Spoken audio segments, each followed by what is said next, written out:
हाँ, तो मेरे प्यारे बच्चों, अगली क्लास हमारी होगी चिन्ह परिपाटी। क्या होगी? चिन्ह परिपाटी। हम आज सीखेंगे अवतल और उत्तल दर्पण के लिए चिन्ह परिपाटी। तो सबसे पहले आप चित्र बना लीजिए अवतल दर्पण।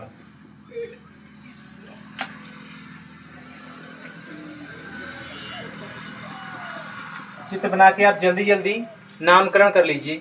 यम1 यम2, मध्य में ध्रुवी, ध्रुवी से सीधी रेखा आप खींच दिए। क्या नाम हो गया उसका? मुख्य अक्ष।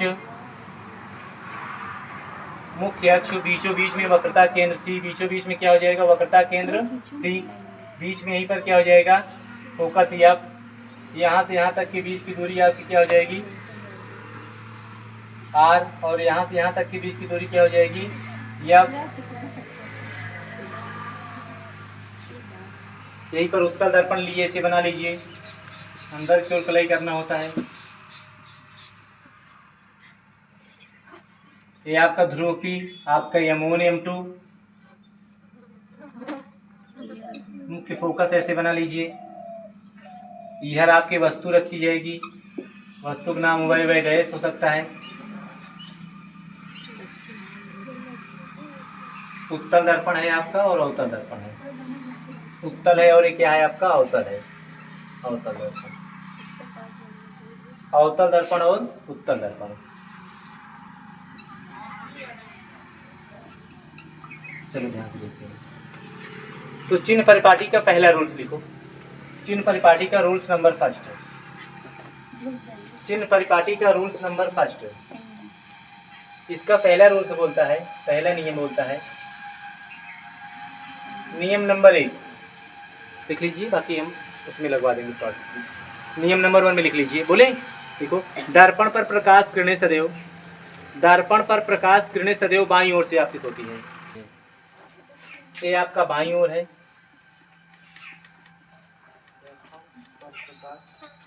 ये आपका दाईं ओर है।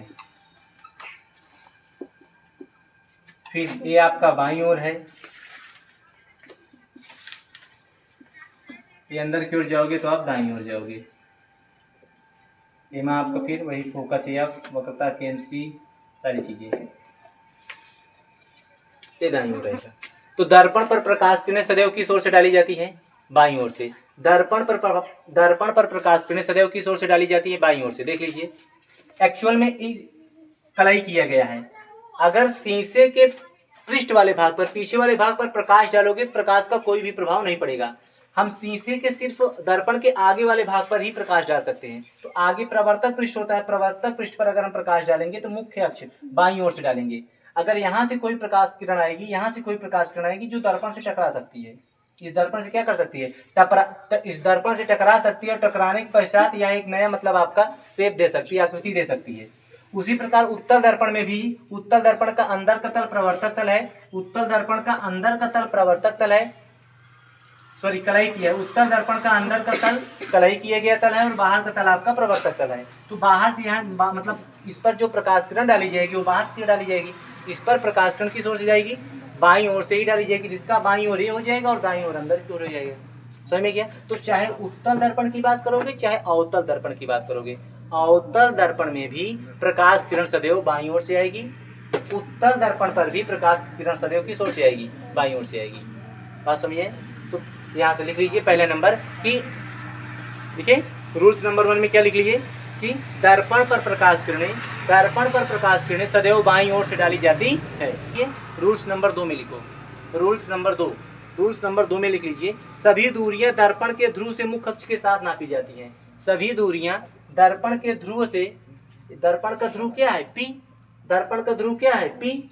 सभी दूरियां दर्पण के ध्रुव से, सभी दूरियां दर्पण के ध्रुव से मुख्य अक्ष के साथ नापी जाती हैं। सभी दूरियां दर्पण के ध्रुव से मुख्य अक्ष के साथ नापी जाती हैं। देखिए भैया, रूल्स नंबर 2 में लिखो, सभी दूरियां दर्पण के ध्रुव से मुख्य अक्ष के साथ नापी जाती हैं। मुख्य अक्ष आपका क्या है? ध्रुव पी। पी से अनंत मतलब यहाँ वस्तु की दूरी नापी जाएगी। पी से ही आपकी वक्रता केंद्र की दूरी नापी जाएगी। पी से ही आपकी एफ की दूरी नापी जाएगी।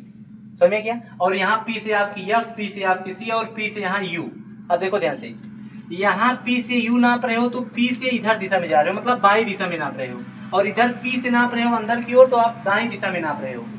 तो F और C दाईं ओर है, F और C कहाँ है, दाईं ओर है P से उत्तल दर्पण में, लेकिन अवतल दर्पण में जितनी दूरी है सब किस दिशा में है, बाईं ओर है। अवतल दर्पण में जितनी दूरी है किस दिशा में है, बाईं दिशा में है। अवतल दर्पण में जितनी दूरियां हैं सब किस दिशा में है, बाईं दिशा में है। तो बाईं दिशा की दूरियां बाईं ओर जो मतलब बाईं दिशा में जितनी दूरियां हैं सब ऋणात्मक चिन्ह के साथ नापी जाती हैं। कौन से चिन्ह के साथ, ऋणात्मक चिन्ह के साथ नापी जाती हैं। और दाईं ओर की दूरियां धनात्मक चिन्ह के साथ नापी जाती हैं। दाईं ओर की दूरियां किस चिन्ह के साथ नापी जाती हैं, धनात्मक चिन्ह के साथ नापी जाती हैं। और बाईं ओर की दूरियां किस चिन्ह के साथ नापी जाती हैं, ऋणात्मक चिन्ह के साथ। इससे एक चीज तो स्पष्ट हो गया कि अवतल दर्पण की समस्त दूरियां ऋणात्मक होती हैं। अवतल दर्पण की समस्त दूरियां क्या होती हैं, ऋणात्मक होती हैं। लेकिन उत्तल दर्पण की वस्तु U अकेले ऋणात्मक, वस्तु U अकेले ऋणात्मक, बाकी सब क्या हो जाएगा, धनात्मक। वस्तु U अकेले ऋणात्मक, बाकी सब दूरी क्या हो जाएगी, धनात्मक, क्योंकि दाईं दिशा में नापी जाएंगी। फोकस और आपका केंद्र वगैरह और आपका प्रतिबिंब वगैरह। यहाँ पर प्रतिबिंब नीचे बनेगा, मुख्य अक्ष के नीचे बनेगा, फिर भी ऋणात्मक होगा। रूल्स नंबर 3 में लिखो, खुद ही समझ में आ जाएगा। लिखो रूल्स नंबर 3 लिखो, दर्पण के ध्रुव से दाईं ओर की दूरियां धनात्मक चिन्ह के साथ नापी जाती हैं। दर्पण के ध्रुव से दाईं ओर की दूरियां, दर्पण के ध्रुव से दाईं ओर की दूरियां, दर्पण के ध्रुव से दाईं ओर की दूरियां धनात्मक चिन्ह के साथ नापी जाती हैं। देखिए भैया, अगला नंबर रूल्स नंबर नेक्स्ट लिखो, दर्पण से बाईं ओर की दूरियां, दर्पण से बाईं ओर की दूरियां ऋणात्मक चिन्ह के साथ नापी जाती हैं। दर्पण से बाईं ओर की दूरियां ऋणात्मक चिन्ह के साथ नापी जाती हैं। अगला रूल्स, वस्तु एवं प्रतिबिंब की लंबाइयां।